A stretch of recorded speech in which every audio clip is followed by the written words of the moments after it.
This time on episode 404 of Legends of S.H.I.E.L.D., we talk Hawkeye Season 1, Episode 4, Partners, Am I Right?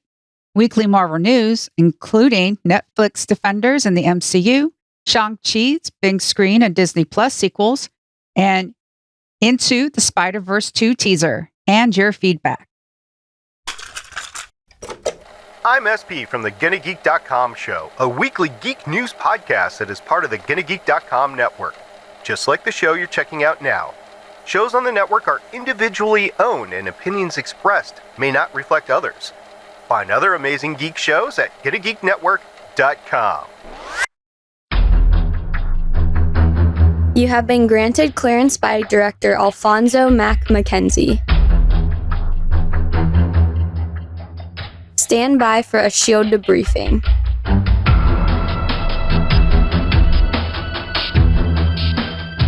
All information to be discussed here is classified and may only be discussed among agents granted clearance by the S.H.I.E.L.D. director.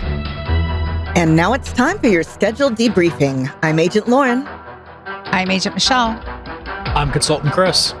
And I'm producer of the show, Director SP. Welcome to Legends of S.H.I.E.L.D., a Marvel Comic Universe fan show where we discuss the Marvel Cinematic and comic book universes shown via Marvel Studios. This show is recorded on Thursday, December 9th, 2021, live from the Legends of S.H.I.E.L.D. studios and broadcast Spectrum News-wide via www.geeks.live.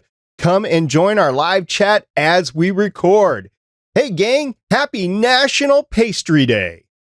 A day worth celebrating. Always one of my favorite episodes of the Great British Bake Off. Yes! I totally broke it and had oatmeal today. I don't think it's technically a pastry, but I have some chocolate babka to finish up, so I'm going to count it. Pastries can be traced back as far as the ancient Mediterranean, where they had almost paper-thin, multi-layered baklava and phyllo dough. Phyllo. I knew I was going to get something wrong there. Well, I've mispronounced it for a really long time until I met like an actual Greek person who was like, no. Well, and in true nationaldaycalendar.com style, there is no history to this day, so who knows who put it on there or why, but I'm guessing some monetary exchange happened. Regardless, happy National Pastry Day. I hope you had some pastries today. If you happen to be going into an office, odds are, if you have a holiday take in at some point in time, you usually have donuts or something like that. Anyway, let's get on with the rest of the show because we love talking about Marvel. Because of ugly Christmas sweaters. If you'd like to talk to us about ugly Christmas sweaters, you can visit our website, legendsofshield.com. You can also leave us a voicemail at 844-THE-BUS-1. That's 844-843-2871. We're on Twitter at Legends of S.H.I.E.L.D. We're on YouTube at youtube.com/GonnaGeek. Tell your Amazon device to enable Legends of S.H.I.E.L.D. skill. You can join our Discord server at GonnaGeek.com/Discord. And remember, Legends of S.H.I.E.L.D. is a proud member of the GonnaGeek.com network. We have a very exciting show. There's a lot to say by a lot of us. We've been talking Hawkeye the past couple of episodes. This is episode 4 of Hawkeye, which means we have 2, I think, weeks left in the Hawkeye series, unless they pull a double on us next week, and they just haven't told us that yet. But we got 2 more weeks left. In the meantime, got an episode to talk about and great news to talk about tonight. Should we get to it? Oh, yep. Let's do it.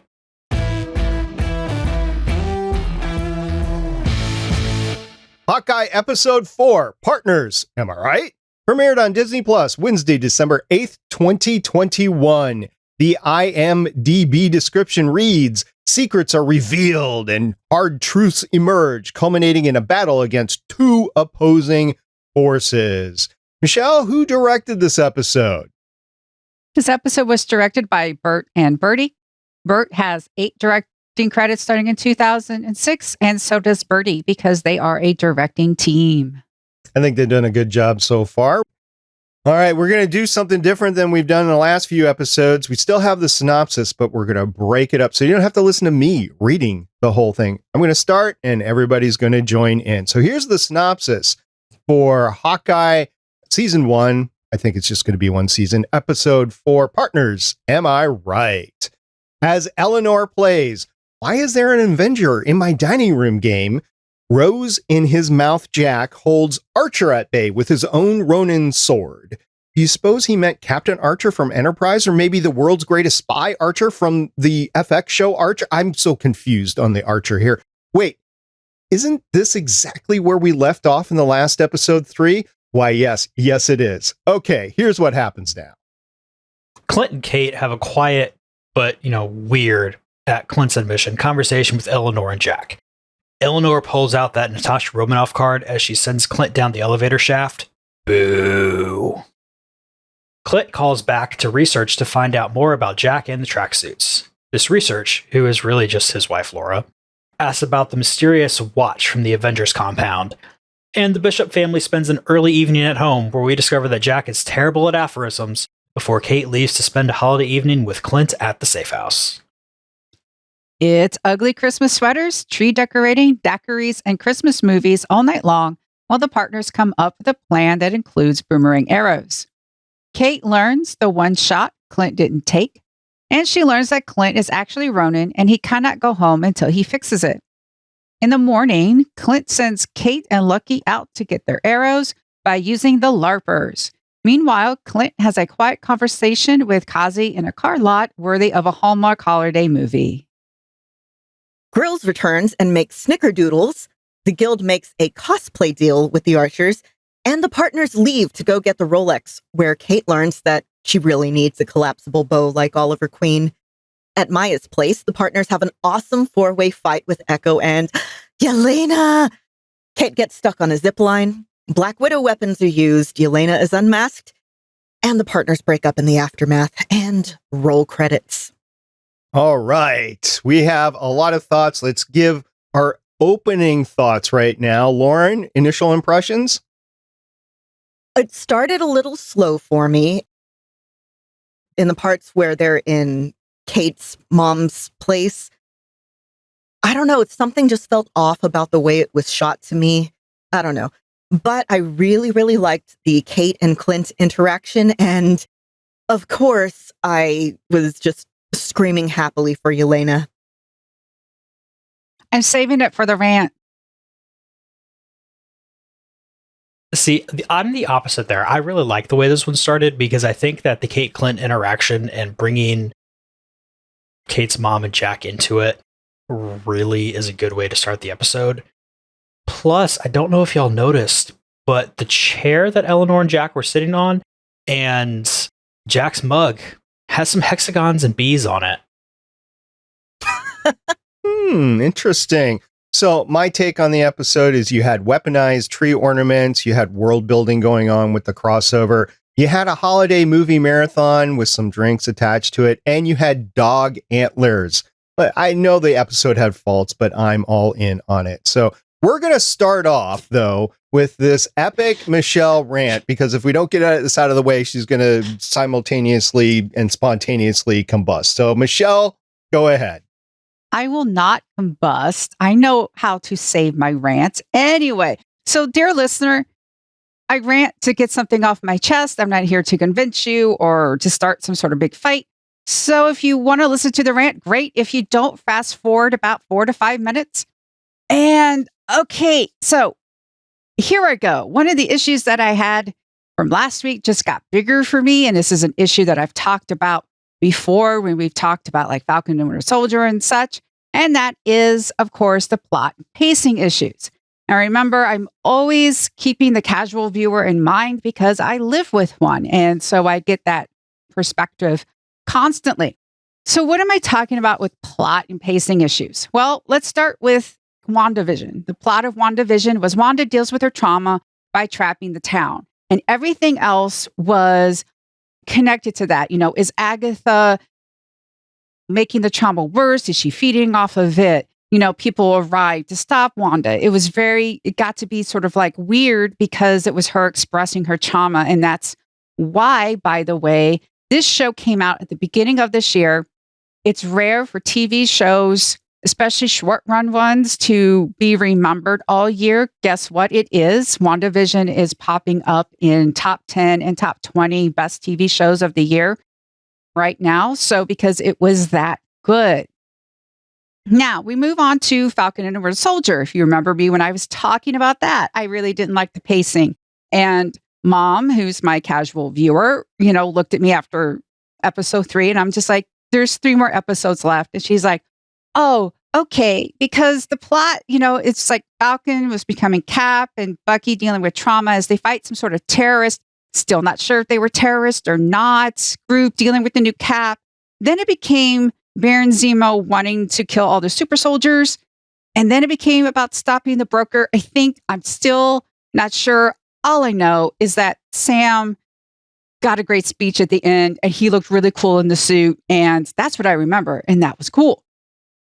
Then we move on to Loki, another show people talked about because let's just face it, Hiddleston, if Tom Hiddleston wasn't, if they recast Loki and stuff, this would just bomb. People came in, it's Hiddle, and it's him doing Loki. But the plots, Loki wants to stop the variant and free himself from the TVA. That's it. It got to be, weird and time jumpy and talking about jet skis. I wasn't a big fan of the end because that wasn't the best. But still, people talked about Loki, again, because of Hiddle, but also people were talking about the variants. I mean, come on, we had Alligator Loki. I still remember Alligator Loki. It was great. Now I have an issue with the show. So the plot, Kate is learning how to be Hawkeye 2.0 from the reluctant OG Hawkeye, who's dealing with trauma, while becoming friends, clearing Ronan's name. I'm not really too sure what's kind of still going on with that. They're fighting a crime syndicate, solving a murder, dealing with Maya. Is she a criminal? I'm still I know with the tracksuits, but she's getting her own show. So is it I'm not sure. And then now we have a Black Widow entering the picture at the end of episode 4, which for us, for the nerds, for the people who watch everything, for the people who analyze everything, for the people who maybe you watch it all, you're not nerds like us, but you keep track of things and you've watched Black Widow. And so you know who she is. That's great. However, if you haven't watched Black Widow, at the end, Hawkeye says, oh, they've hired a Black Widow assassin. If you don't know who she is, you're like, oh, well, who hired her? Maybe it was Jack. Maybe it was Maya, because sometimes you have the assassin attack you to make yourself not the person who's doing that and stuff. But okay, who knows? Now there's a watch and everything. But we know that she's there because she's been manipulated into thinking that Hawkeye killed Natasha, who's her sister. So then again, plot stuff. And this also comes to another thing with the casual viewer. There are some who only watch the movies. They're like, TV shows, great. I don't care. I only watch the movies. If you watched Black Widow and you got that stinger, right? That's from the movie. And now it's getting resolved in a TV show that people really aren't talking about. And I told Mom, by the way, that Hawkeye's like, hey, Hawkeye's on. And she gave me this look. It's that Ant-Man reaction. It's that Ant-Man reaction of hers. Like she completely forgets that she's seen the Ant-Man movies because it's Ant-Man. And it's just, and then she looked at me, it's like, Hawkeye, the Avengers. Like, oh, okay. Is she watching Hawkeye? No, she's watching The Witcher. That is what she's doing right now. Maybe she'll watch this when she's got some time. She's got that look on her face like, I don't care. So if you're not watching everything, guess what? You are missing out. Something I was afraid of would happen because guess what? Feige is bringing back #, it's all connected. And with so many other projects coming and everything, apparently this is leading into a Young Avengers thing. So I guess we have to watch all the shows and for another show. And it's just, just this again. It's this again. We only had five. We had 5 Netflix properties, and people got overwhelmed with that. We tried to. We let's forget Iron Fist. Everybody, really, let's just agree. So really, I guess we had 4. And now, I mean, people are going to be happy that that's coming back because that's one of our news stories. So now, I am concerned about Marvel Burnout. I am, because again, for us, okay, it's going to be here. Obviously, this got the money. They're coming. For us, it's great. But again, I live with that casual consumer. And really, if it wasn't for the Disney, the Marvel stuff on there, I'm really the only one that watches Disney Plus on a consistent basis. That's just me. So really, it's for me. Mom is like, I don't care if you have it or not. Star Wars stuff is cool. But yeah, so yeah, that's, there we go. And Michelle's breathing and Michelle feels better. So thank you very much. All right. There is a lot of things that we can respond to. Chris actually raised his hand, so I'm going to turn it over to Chris to get his first response here. The one thing I'm brave enough to jump out with right off the gate here is we don't know what's happening in the next episode. So I think the concern of who is Black Widow and does that get explained kind of hinges on what happens in this next episode. And that could either bomb or be great. We'll see. So as far as the pacing of the MCU goes, there is nothing on the schedule yet until May of 2022, and that's Doctor Strange in the Multiverse of Madness. We do have Ms. Marvel that is supposed to be in the summer of 2022. We have Moon Knight, which is supposed to be 2022, and She-Hulk, which is supposed to be 2022. So 3 series versus the 4 that we got this year. But there's nothing until spring/late spring, summer that's going to be there. So there is some catch-up time, I think, thrown in there. Also, I will admit, there is a lot of streaming stuff that I want to watch right now, and I cannot get to it. There's Foundation, you have The Expanse, which starts tomorrow, a few hours away from where we are here. There's Lost in Space. I mean, these are just ones right off the top of my head. I still have to catch up with the morning show because I got swamped into that. Foundation, I think I mentioned that. There's just a lot of stuff right now. And if I could go to every single streaming service that I have, there's at least one, if not multiple series that I want to watch on those, in addition to movies that have come out. Like, I have not finished Jungle Cruise. I've watched like the first third of it, and I want to watch the rest of it. So some of it's issues that I've had come up in my personal life in the last few weeks, but some of it is just, there's a lot out there. So I agree with you that why people aren't talking about Hawkeye is that there's so much available right now versus earlier in the year there just wasn't because of production delays. I don't know if Feige is going to continue the MCU in films only. It sounds like with previous news bites and sound bites that we got from Feige that he's mixing and matching now, and they're trying to figure it out. So I think we're going to get more of this direct interaction between a movie and a show as we go forward. I mean, one of the news stories is Shang-Chi. I bet you that's going to be linked pretty hard too, the Wakanda one as well. So how well this is going to work, I don't know. I would be concerned about Marvel Burnout, just like you said, because there's just a lot. And we've experienced it already with Star Wars. There was a period where there's just too much Star Wars and people got burned out on it. So all great concerns. I just don't know where it's going to go. It seems like right now Marvel's trying to do what, I don't know if y'all are Stephen King fans. The Dark Tower is one of my favorite book series ever. And a few years ago, Ron Howard was supposed to do it was a 3-movie deal with TV shows in between. And Obviously that didn't happen. I don't know if it's still in the works. I don't know. But I feel like that's kind of what Marvel's trying to do here. I'm not sure if it's a complete success. I am somebody who loves content and loves watching it. I'm just like, yay, give me more or whatever. But you're right. You do also have to think of it from the casual fan's point of view.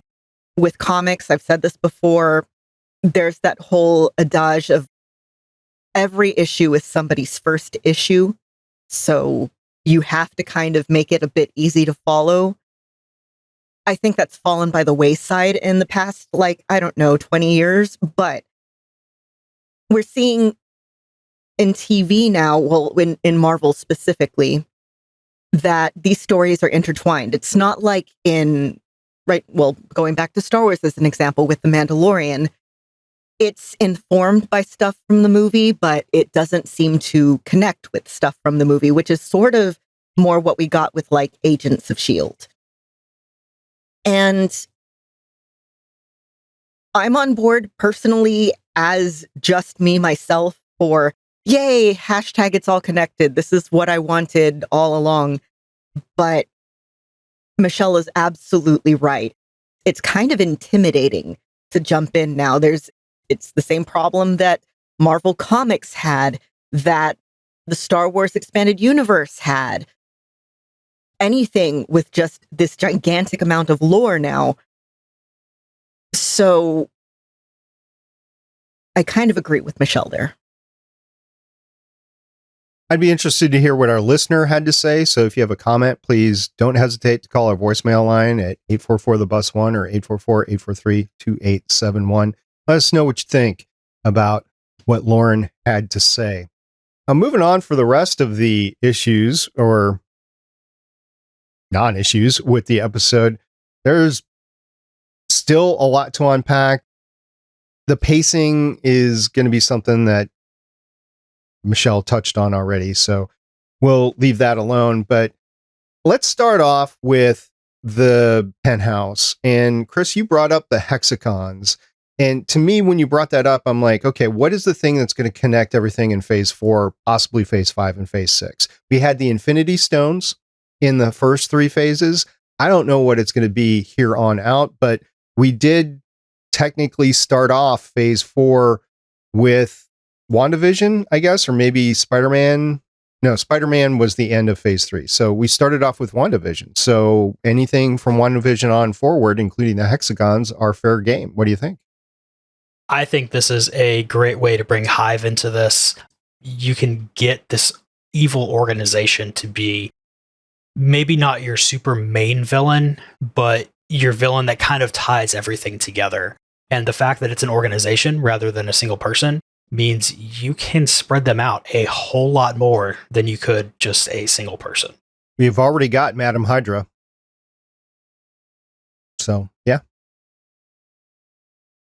Okay, so we're in the penthouse, and there is this awkward moment with her parents, and her parents are calling somebody. We still don't know who that somebody is. We speculated last episode. We can continue to speculate this episode. I think we're talking Kingpin now.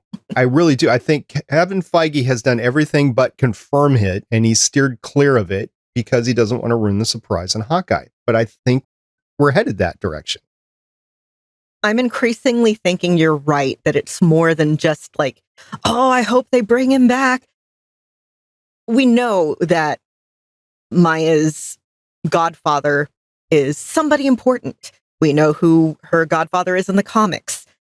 And now that, we know directly that Jack Duquesne is connected to the tracksuits and Maya, yeah, it's very likely that at the very least, it's whoever Maya's godfather is.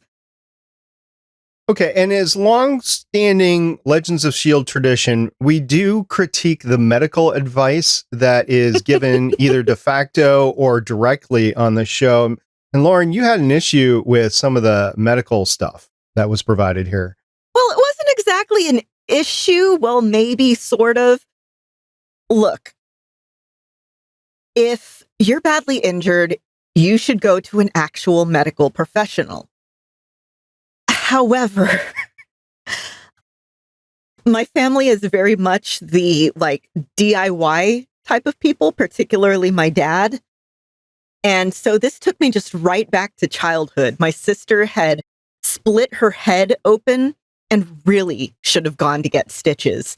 But my dad was like, no, I got it. And just like put popsicles on her head. And then, of course, you know, when the bleeding had stopped enough, he held it out to her and goes, you want one? It's cherry. And my mom got mad at him all over again. But this is a thing. You can, in fact, use popsicles, daiquiris, whatever, to help lessen swelling. I still recommend, you know, an actual ice pack or going to a medical professional. But in a pinch, it can work. I'm liking how this apartment is, the safe house is actually stocked. I mean, it's quintessential old actor sort of stuff here. And of course, there's the tie-in with the West Avengers and stuff like that. So it's just perfect that they were able to bring it in on this. Then we get the two together, the partners together, the archers together in the safe house. They're having their little holiday moment. Michelle, I know you want to ask me something here.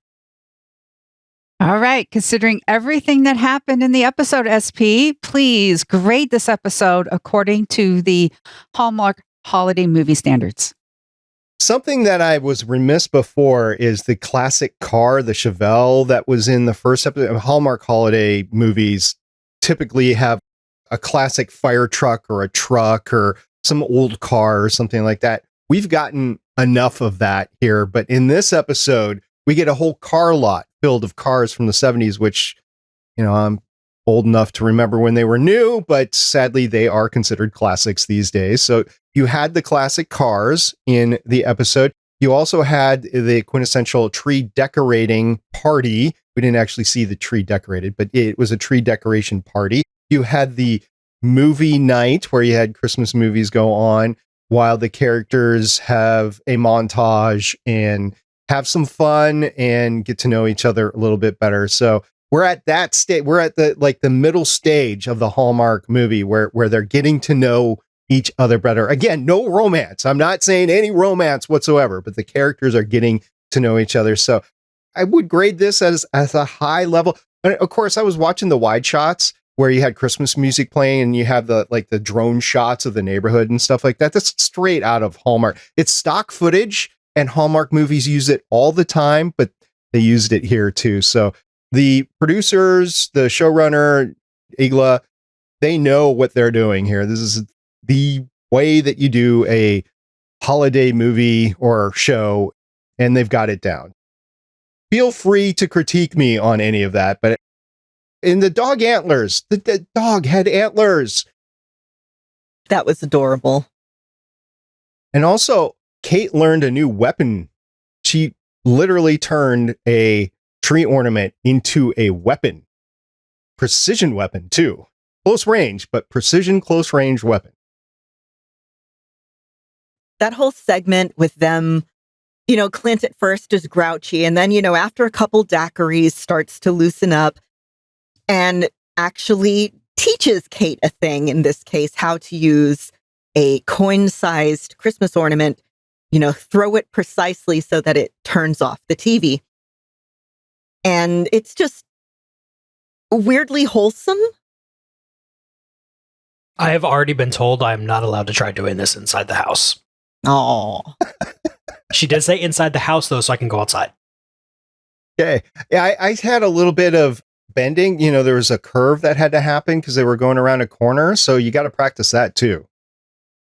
I've got plenty of bottle caps. Okay. yeah, We'll be good. it'll work. But they were having a conversation, Chris, and Kate was starting to put the pieces together. She is, and I'm loving this. It starts off just, you know, what's the shot you didn't take, and kind of pries into that. And, oh, you know, did you lose your family? That must have sucked. And then, okay, is that how you got tied up with Ronan? Oh, crap. Are you Ronan? And I love the progression of getting there, not just, oh yeah, we need to hurry up and have her figure this out. So she's going to magically figure it out. You have an actual progression in the conversation where you can see in her face everything is coming together. And it was like, oh crap, Ronan's in front of me. And then she started piecing together the fact that he was still Clint and that he lost his family and that is how Ronan happened and that he was missing his family in order to put this whole thing to bed. And she had to be there to help. So she was all in there. She's trying to help her mentor, her idol, but she is becoming friends. I think he is becoming her friend from his point of view, but he's kind of denying it because he's a bad role model, the mistakes he's made in his life and that sort of thing. But I think this is the moment in the movie where the buddy cops, they start to come together and yet something happens. And they're like, no, you can't be with me or I need to be alone. This is the moment in Hot Fuzz. It's like right after they've been watching Bad Boys 2 and my brain stopped working right now, but I was thinking of Hot Fuzz while watching it. Any buddy cop movie, really. Oh, I remember what it is. That whole, we tell each other a secret thing, where in this case, it's like, in Hot Fuzz, it was like, I don't know how to switch my brain off. And then when he starts acting like a jerk again, Nick Frost's character throws that back in Simon Pegg's character's face. But yeah, here it's, instead of a buddy cop movie or anything, it's a buddy archer movie? Yeah, partners, archers, whatever. I question Kate's critical thinking, though. I really do. She's an accomplished martial artist, gymnast, archer on her own right, and she starts thinking about a boomerang arrow. I actually did yell in excitement. If you listened to last week's episode, you heard me talk about how the because boomerang thing was one of my just favorite things to quote from the Matt Fraction, David Aja run on Hawkeye, which this is pretty much not lifted straightforward, but very inspired by. And we have almost the same conversation as the comic, but with the roles reversed. There it was Kate who was like, this is ridiculous. Why do you need this? And Clint was the one who was like, because boomerang. And here we have a, if memory serves, slightly tipsy Kate saying, we need boomerang arrows. Okay. Alcohol-fueled good idea, fairy. Okay. Sometimes you need to throw the bad idea out there so you can just have it out of your system. No, not a great idea. Although, Michelle, I was thinking of the many, many times we saw in Green Arrow or Arrow over on the CW where they caught the arrow. Oh, of course.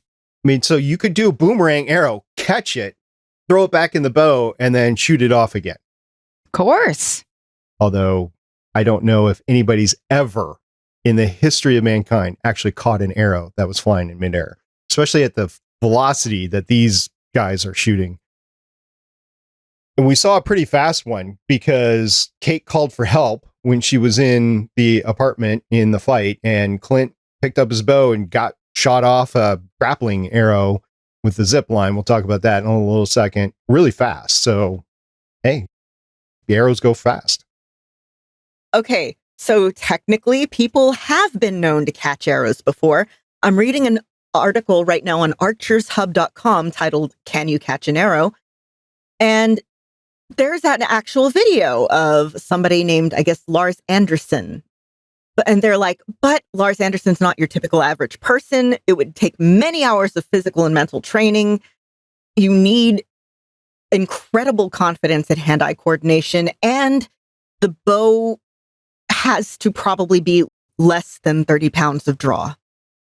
Yeah, so I grew up there up in Minnesota. So when you say Lars Anderson, that reminds me up there up north there, and probably some Norwegian with big hands and able just to snatch the arrow right out of the air. Yeah, oofta. Don't get me started. Okay, one of the things that kept on popping up here and has popped up throughout the series is there's these mentions of Natasha. It would almost be too overpowering, but you know this is an epic loss, not just for Clint, but for the entire Avengers, the entire MCU. And I'm glad that they're kind of drawing this out, but it is being drawn out. And you had the pointed comment from Eleanor towards Clint of, oh, so you kept Natasha safe, huh? And you had the mention of Clint bringing out the fact when he first met her that he didn't shoot her. And you had that whole kind of drunken buddy cop sob thing that you have to get out in a buddy cop movie. And in real life too, if you deal with trauma, you have to talk about it in order to get it out. And that is happening. Now, I'm okay with it, but I was wondering if anybody else had an issue with this being drawn out. I loved it. Again, well established. I love angst. And this was so good. I recently rewatched Black Widow, and there is that sense of sadness in, like, this is what we as a fandom has lost. But in terms of the actual world of the show and movies, Natasha is somebody who she came to public attention saving New York, releasing all the information on Hydra, and becoming basically a martyr in the whole Thanos thing. And you have this person who was her best friend, who knew her as a person longer than any of the other Avengers, longer than pretty much anyone except, well, no, longer than Nick Fury, because Clint was the one who met her first. And his grief is just, it's there, it's on the surface. Like, yeah, he got his family back. That doesn't change the fact that they were gone for 5 years. And that doesn't change the fact that Natasha is still gone, that he was present, that he has incredible survivor's guilt. And then bringing in Yelena, who's somebody who we also know is feeling a lot of grief over Natasha's loss. In this case, it's that loss of potential. Like, they could have had a great sister relationship if they had had the chance to rebuild it. And it seems pretty clear that they didn't.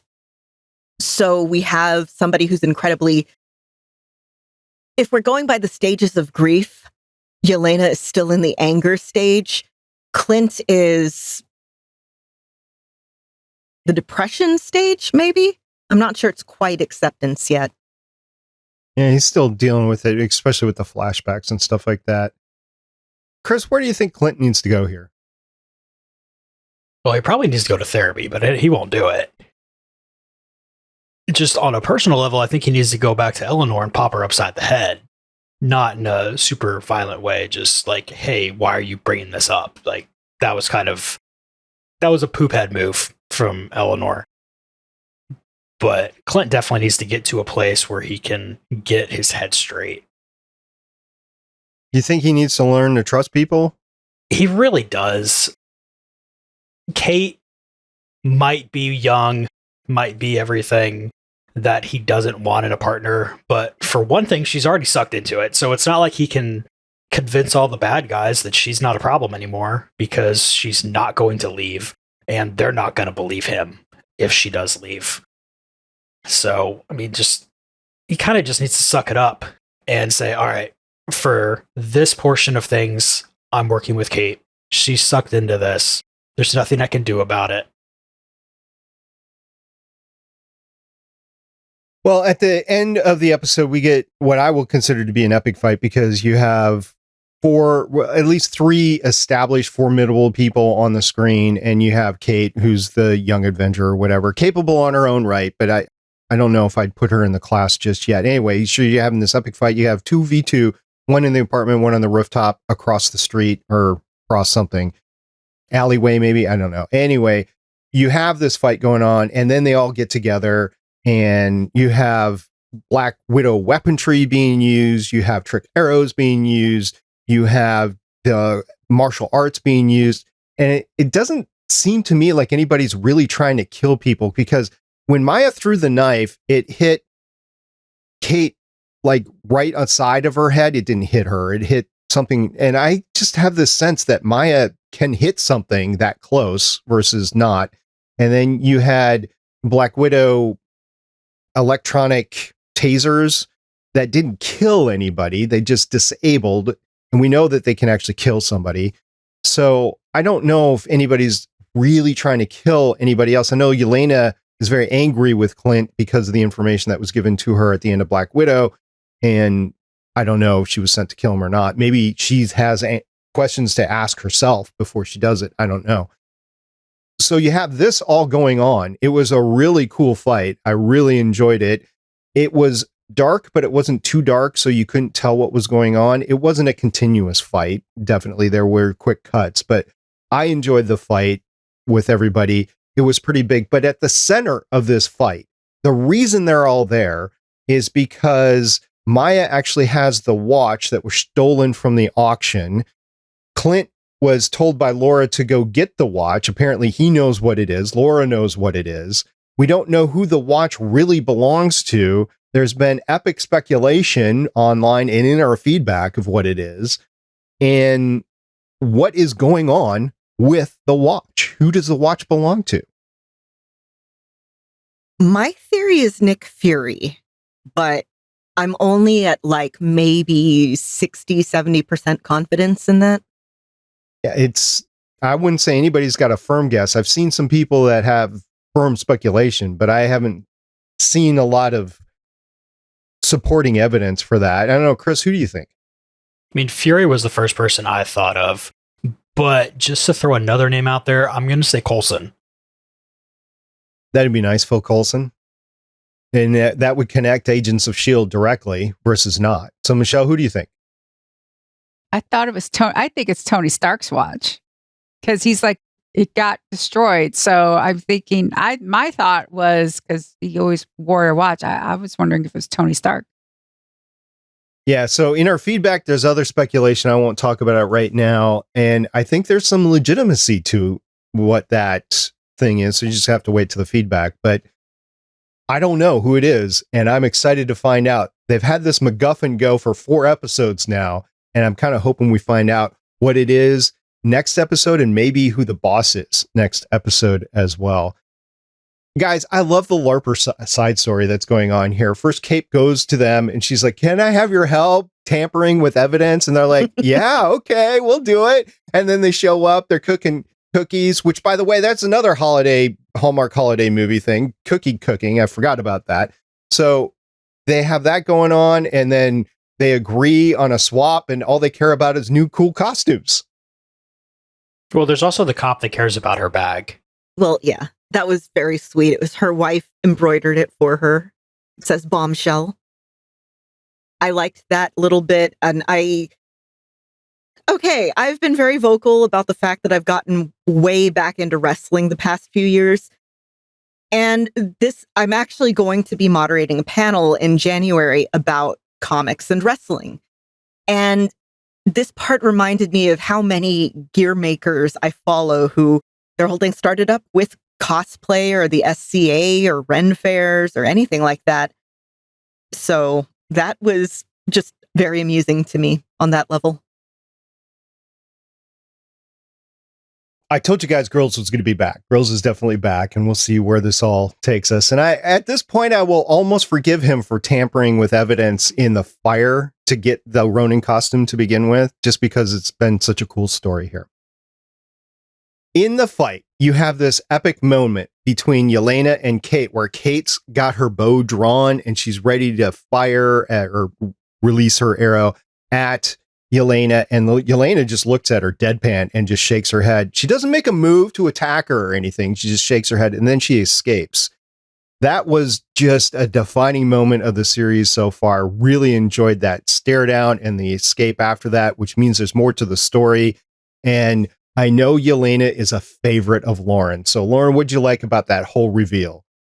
Okay, well, the second that they showed somebody just fully masked, I was like, is that Yelena? Are we getting Yelena? And yeah, like you said, SP, I'm pretty sure that Maya was not trying to kill Kate there because, in the whole interrogation last episode, Kate was very clear, like, yeah, I have no clue what's going on. So I don't think Maya really sees her as a threat. Yelena, I'm not sure if she was trying to kill Hawkeye or not. Oh, I'm so happy that she's here. I can't wait to see next episode what she does there. I'm looking forward to maybe her and Clint grieving together, and maybe Elena gets invited to Christmas dinner. I don't know. That'd be kind of cool.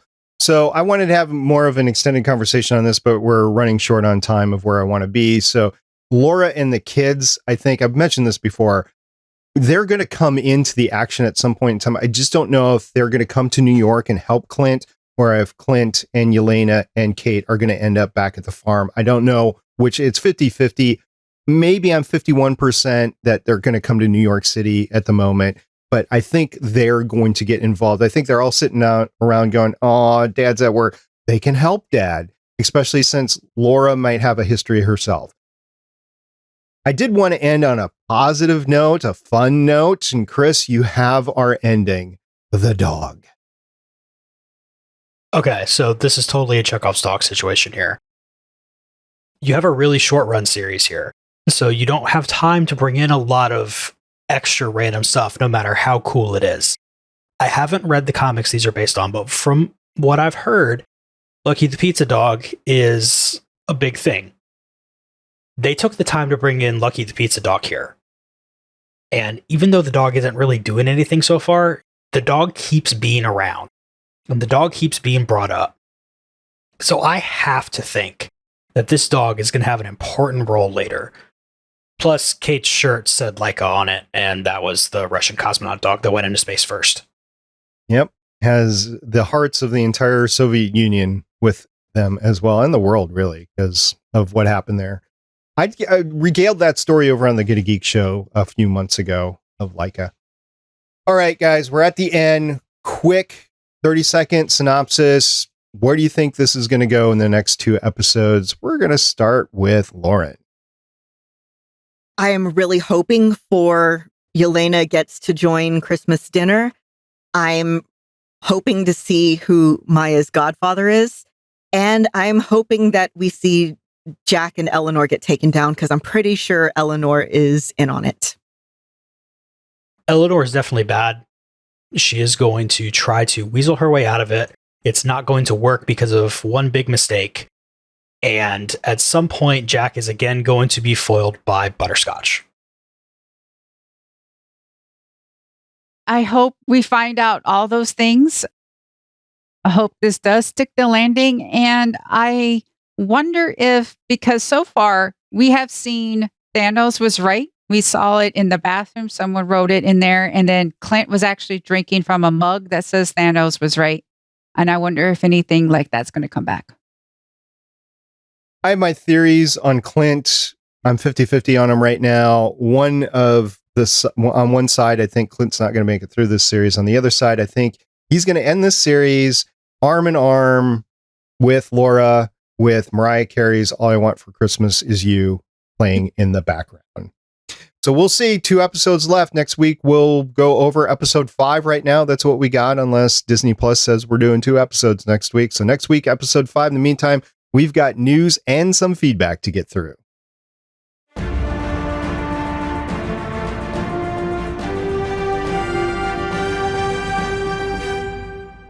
First up, Destin Daniel Cretton actually get more job in the Marvel Studios. Yep, we are getting a Shang-Chi sequel, which I'm pretty sure we all kind of knew. I really loved Simu Liu's tweet about it, which was bombed so hard they gave us another one. But yeah, he is going to be directing the sequel to Shang-Chi, and also will be working on a Disney Plus series, presumably spinning out of the events of that movie. I'm excited. Oh, also, he is going to be, this is not connected with Marvel, but he's going to be working on a series based on Jean Luen Yang's graphic novel, American Born Chinese, which is really, really good. I'm very happy for him. I'm looking forward to seeing what we get from this. Yeah. I really enjoyed the Shang-Chi movie. I didn't know anything about the character going into it, so I don't know where they could be going, but I do like all the Marvel mystical weirdness. If this is the gateway to get us there, then let's do it. I really want the spinoff to be about the sister. Next up, we've got a Spider-Man Across the Spider-Verse trailer. Yep. This dropped, I believe, yesterday, which would be the, 7th, 8th? Oh, it was yesterday. I don't know. 8th. Anyway, it dropped on the Sony Animation Twitter, and it looks like a lot of fun. Has anybody else seen it yet? Yes, Gwen, get your dirty shoes off of his bed. No, He's a teenage boy. His bed's probably not that clean anyway. Still. that's still rude. Yeah, we're getting Miguel O'Hara. We're getting multiverse weirdness. It's part 1. It is Across the Spider-Verse part 1. So I have a pet theory that somehow it's going to tie in with the current Spider-Man stuff in the MCU. We'll see. Hopefully, they're going to have to get another Ghost Spider tie-in comic to go with this. And if they get anybody besides Shannon to write it, I will cry. Hey, Shannon. Okay, so next we have Kevin Feige confirming some casting news. Okay, this had everybody that I know who is into this excited. People have been wanting most of the Defenders cast to return because they did so well, particularly Charlie Cox as Daredevil. In a recent interview with Cinema Blend, he said, if you were to see Daredevil in upcoming things, Charlie Cox would be the actor playing Daredevil. Where we see that, how we see that, when we see that remains to be seen. He also mentioned, Jessica Jones has to be played by Kristen Ritter. And yes, I'm really hoping that this is to get us into Kingpin and Daredevil representing, Matt Murdock representing Peter Parker in the next movie. I'm very excited. I want to see a Foggy Nelson wedding. Oh, that would be fun, wouldn't it? I mean, tying in, let's say 90% at least of what happened from the Netflix Marvel stuff would, I think, just be a no-brainer goldmine move, because most of the people in there did a pretty good job, even if the material they had to work with wasn't exactly the best. But you can't really blame the actors for that. Deborah Ann Wall back. Yes. Confirmed by Kevin. That's going to be fun. Yep. Yeah, so it's multiple characters that he's already signed up for, and unless he backtracks, this is the path that everybody's going to go down, and just wait to see when it comes out. I dare him. I mean, don't dare him too hard, because he has played with stuff before. Other stuff that's been in the news that we're not going to go into depth. There's some rumors of MODOK in Ant-Man 3. There is a news story that will be in the show notes about Jeremy Renner and Haley Steinfeld learning ASL for Aleka Cox so that they could communicate on set. And also, She-Hulk has actually reportedly done some fourth wall breaking, because She-Hulk's going to talk to Kevin Feige during the series. So all that is going to be in the show notes. We do have some feedback, so let's get to it.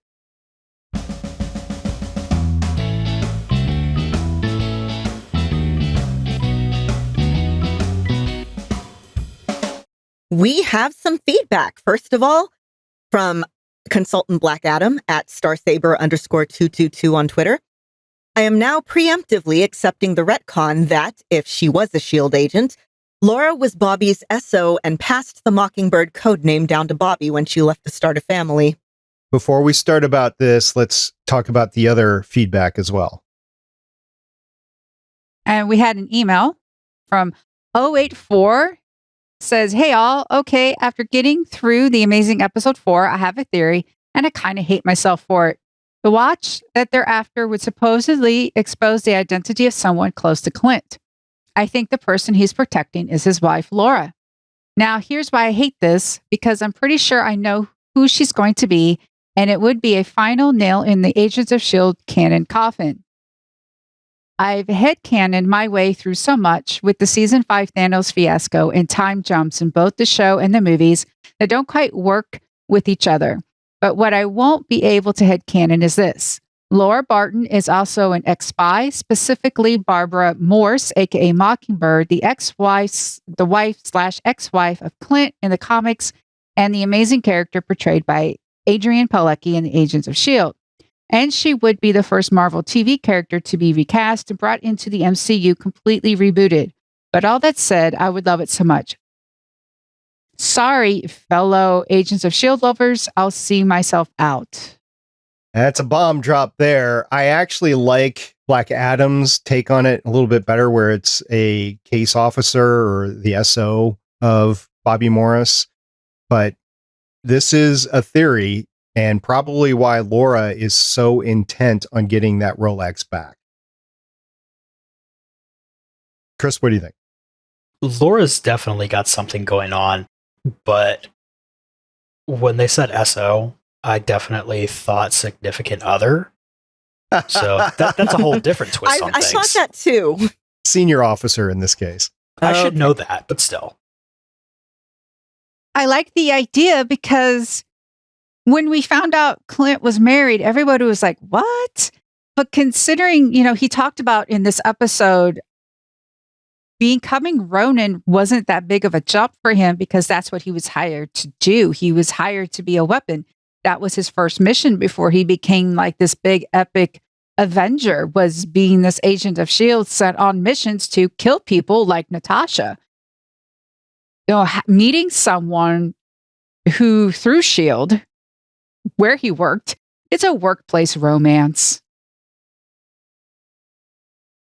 We'll see what happens with all this. There is a lot of mystery, enough to keep me focused and involved and talking about it on the show here. I have to say, even though the pacing has been off, Michelle, you mentioned that in your rant, I've enjoyed the bits and parts of the show, the fighting, the action, the storyline as it moves along, in the mystery enough that it's kept me in there, and I can't wait to watch the final 2 episodes. Although I'll be sad then, because we'll be out of good content then from the MCU until next spring. I know there's Spider-Man stuff coming out, but we won't have anything outside of Spider-Man. Although the Spider-Man movie is going to be huge. We haven't talked about it too much on the podcast, but there's going to be epic crossovers. It's going to be kind of a crisis sort of thing, Endgame sort of level, I think, in terms of world building and crossovers and bringing in future stuff. Michelle, I would look at this next Spider-Man movie a lot like Crisis was over on the CW, because you were bringing in so much of the past history of DC into that. I think that's a decent comparison, although this is going to be a movie and DC was a 5-episode long special event. True, but this is focused all on spider people, so it's able to, I think, focus, the right word, on just different spider men. I hope Andrew Garfield gets a chance to redeem. One of the things I liked about Crisis on Infinite Earths, I know we're crossing the streams, was Brandon Routh got to be Superman again, which was epic because he was an amazing Spider-Man. He was an amazing Superman. I'm getting all my things. Brandon Routh was a great Superman. He had awful material. That was an awful script for the movie. He was excellent, but he got blamed for it. He got to do that. I'm hoping Andrew Garfield wasn't that bad of a Spider-Man, but all of a sudden he just got dropped because reasons. I kind of hope he has a moment like that where he gets to be like, hey, I'm a decent Spider-Man. First of all, Brandon Routh reprised his role in a Hallmark holiday movie this year. So he did a second number 2 of whatever it was, and it was just out a week ago or something like that.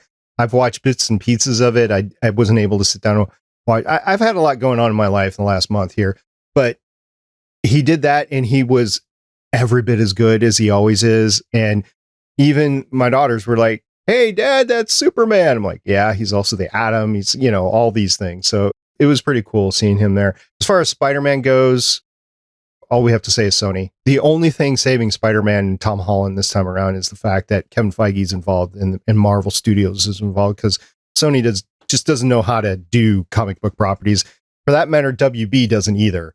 So I think that this is, for the large part, I know there's been single movies that have been pretty good, but for the large part, I think Sony needed some help and they got it. So hopefully Tom Holland benefits from him, and hopefully, as you said, Andrew Garfield benefits from this as well. All right, we're going to go ahead and do what here, Lauren? I think we ought to zipline our way out of here.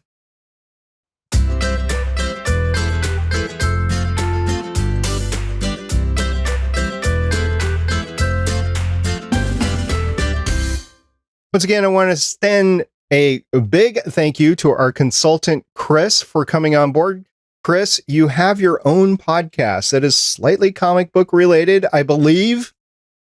I do, just a little bit. It's called Play Comics. Easiest place to go check it out is playcomics.com, where you can either check out regular episodes where I grab a guest and we look at video games based on a comic property and how well they represent that source material, or bonus episodes where I just talk to comic creators about some of the cool things they're doing. One of the recent highlights that came out was, I want to say it's the last episode that actually came out as we're recording this. I talked to Oriana Leckert, who is head of one of the comic portions of Kickstarter, just about getting Kickstarters going, making them successful, and what you can do and not do to make sure that your project is seen by as many people and backed by as many people as possible. And you can find all that at your very own link tree called playcomics.com. That's right. I have links to everywhere you could possibly want, including the Gonna Geek Discord channel, which, if I remember right, I have it going straight to my channel over there, but worst case, it goes to the general server, so you're fine either way. I want to thank everybody who's gotten a hold of us this week. We really, really love hearing from y'all. And we would love to hear your thoughts on Hawkeye, the pacing, the characters, what your theory is about who the Rolex belongs to. So, yeah, thank y'all so much. I'd like to thank everyone, especially if you listen to my rant. I haven't had Michelle rant for a while because I, took that break. But yeah, it was kind of nice to do that again. So yeah, to thank to everyone for putting up with me when I bring up stuff like that. And Chris, good job. This was the first time you lived through a Michelle rant. You did an excellent job. Good work. I hope I get to sit through many, many more. Oh, I hope so too. Yep, we'll see about that. And just to remind you, listener, you can contact us. You can go to legendsofshield.com, find ways to contact us. You can call us on our voicemail line at 844-THE-BUS-1 or 844-843-2871. You could do the same thing that Black Adam did, and you can tweet us at Legends of S.H.I.E.L.D., or you can do what Chris said and find us on our Discord server on the Legends of S.H.I.E.L.D. channel. You can find that at gonnageek.com/Discord. Well, that's it for this week. Looking forward to episode 5 next week. Until next time, I'm Director SP. I'm Agent Lauren. I'm Agent Michelle. And I'm Consultant Chris. See everybody next time. Bye. Bye. Bye. Bye. I hope you don't get stuck halfway on the zip line.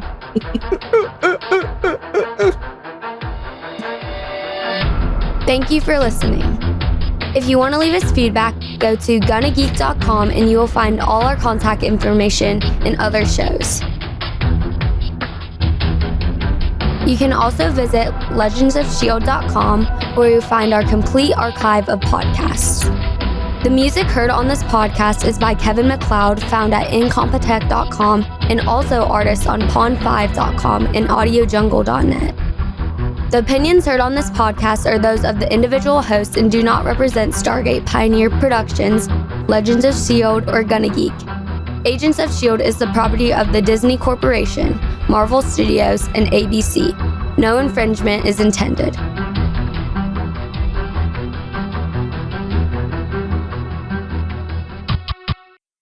Legends of S.H.I.E.L.D. is copyright 2013 through 2021.